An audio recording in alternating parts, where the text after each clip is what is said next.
Chapter 13, My Best Friends. Charles lay in his bed, looking at the ceiling. He'd been allowed to return to his apartment provided he stayed in bed, and alerted the caretakers immediately if something went wrong. He felt lonely and angry.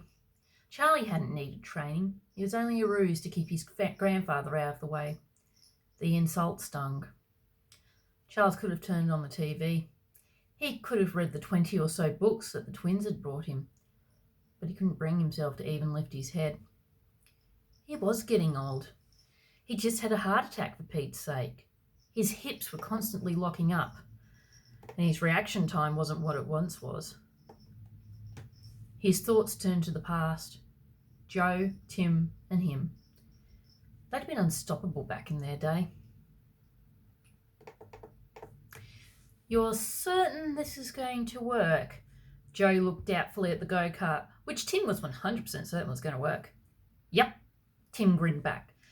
"And you're going to be able to beat those punks on the other side of the town?" "Yep." "With no injuries?" "Yep." "And the cart left in one piece?" "Yep." "Even though Pleasant Gorge is full of dangerous turns and covered in rocks?" "Yep." "How?" "The improbability—" "Finish that sentence and I will deck you." Charles laughed. "You're just jealous, Joey." "No, I'm not. I just disapprove of using the improbability clause for every little thing that comes out of the word work," Joe fired back. "Yep, jealous." Charles continued to laugh. The three boys had been challenged by another group of boys on the other side of the city to a go-kart race. It was the school holidays and the perfect time for young boys just in their teens to start causing mischief. "This beauty will have no trouble getting down that hill," Tim bragged, "and she'll have no problem beating Davis, Bull, and Pitt."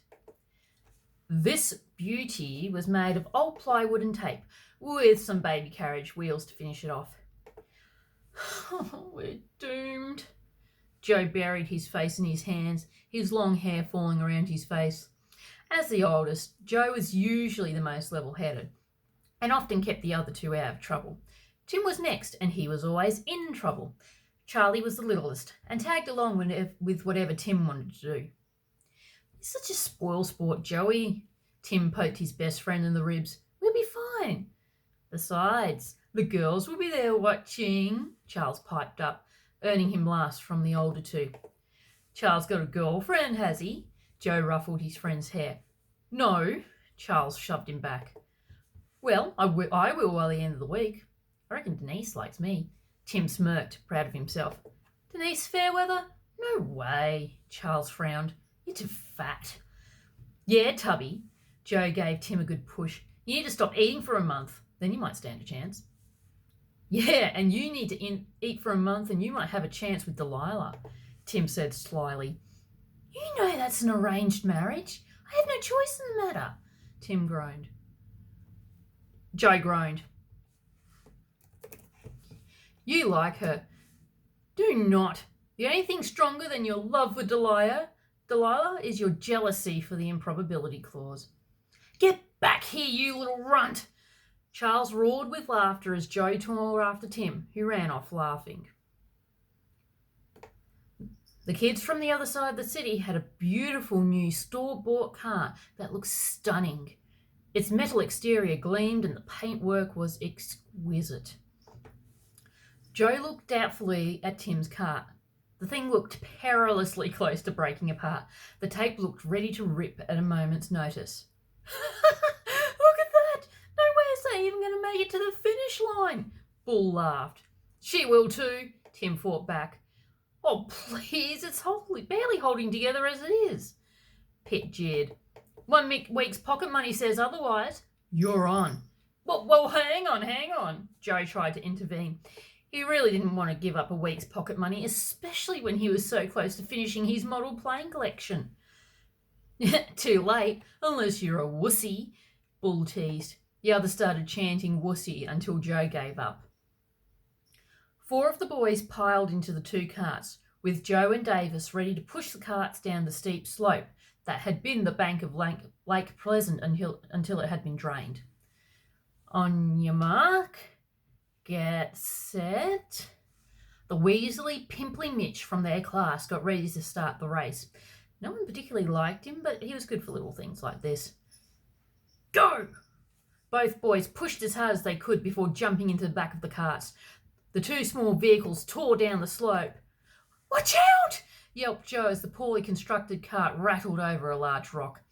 The other cart had dodged it, costing the driver a bit of time. Faster, Bull! Davis protested. I'm trying! Bull roared back, dodging another bush that the other three boys had simply gone through. Joe had never been more terrified in his life. The sides of the cart were starting to fall off, and he grabbed them tightly to keep them from flying away. Charles was whooping with joy, and Tim was fully focused on steering the contraption, or at least pretending to. He hadn't actually thought about the steering side of things. The end was in sight, and the newer, shinier cart was barely in front. Look out for those logs! Screamed Joe. Precision steering was needed to get between those two logs, and there was no steering whatsoever. Lean right, Tim yelled back. The three boys leaned right. It was too late. Joe just being able to grab Charles and pull him back before the cart smacked into the side of one of the logs and went spinning towards the finish line, the other cart barely avoiding to get hit. Joe grimaced. Charles had nearly had his face scraped off by the sharp sticks that pointed out of the logs. The cart finally landed at the finish line to the cheers of the other children who had come to watch. You did it, Tim, you did it! Denise yelled with joy. You won! How in the... Bull, Pitt and Davis pulled up behind the three winners as the cart completely fell apart. Well, you were kind of too scared to get your cart damaged, Tim pointed out. I call improper use of the improbability clause, Joe roared furiously. Suddenly he felt a sharp pain in his face. He grabbed his eye and was rewarded with the sight of his own blood. A nice big cut had opened up over his eye. Thankfully the eye itself hadn't been damaged, but stitches were going to be needed. Are you okay, Joey? Delilah ran over to help her friend. Come on, we need to get you home. Oh, cripes. Sorry, Joey. I really didn't mean for you to get hurt. Tim looked at Joe, scared. You haven't lost your eye, have you? No. My dignity, yes, but the rest of me is fine. Thank you. Joe walked off with Delilah. Tim and Charles followed, feeling a little bit sheepish. Well, maybe we can wear helmets next time, Charles suggested. No, next time, Joe yelled. 2 tears fell from the eyes of the old man lying helpless in his bed. No longer racing go-karts down Pleasant Gorge, no longer fighting wars. He felt useless, impotent, alone, bored. Charles reached over and grabbed the remote. He flicked aimlessly through the channels. There was a knock at the door. Come in, he croaked. In walked Joe Masters, the old scar from the kart race, joined by 2 others. It made Joe look far older than he really was. It's hard to believe you're older than me, Charles smiled wryly. What does that matter? Joe asked. Well, one of those scars should be mine, Charles said. Again, it doesn't matter. You got nothing to prove, Charles, Joe said. You're my friend. If it wasn't you protecting me, it was Timmy, Charles coughed. You did your fair share too. How many times did you stop Tim and I from killing each other? Joe helped the other man sit up so he could have some water. When did we get old, Joey? When did we stop mattering? Charles sipped his water slowly. We still matter, mate. We're still relevant. We're still loved.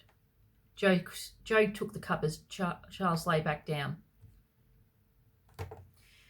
You shouldn't have been so upset with Charlie. He got a great deal out of your training. It was a ruse, Charles said. Because he loves you. He wants to protect you. He also wants to learn from you. He can't do that if you get yourself killed.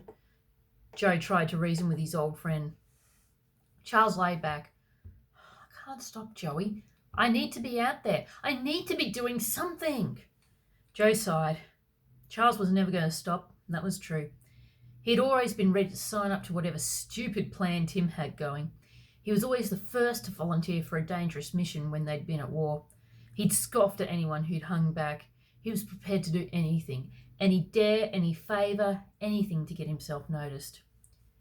You were always the oldest. You were the one who protected us. Tim always had the ideas, and I was just the little lackey who followed along.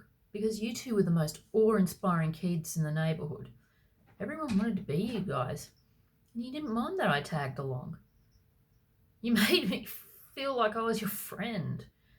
Charles coughed loudly again, prompting Joe to refill the water glass.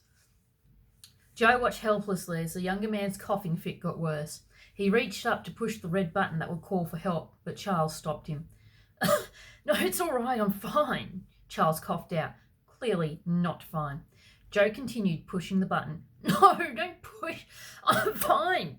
I'm fine. Charles' coughing fit soon stopped him from talking. Joe pushed the button, and within 5 minutes a nurse had arrived to take care of the situation. The glare that followed Joe out of the room would haunt him for the rest of his days. Thanks again for listening in. I hope you enjoyed. Be sure to hit the like and subscribe buttons.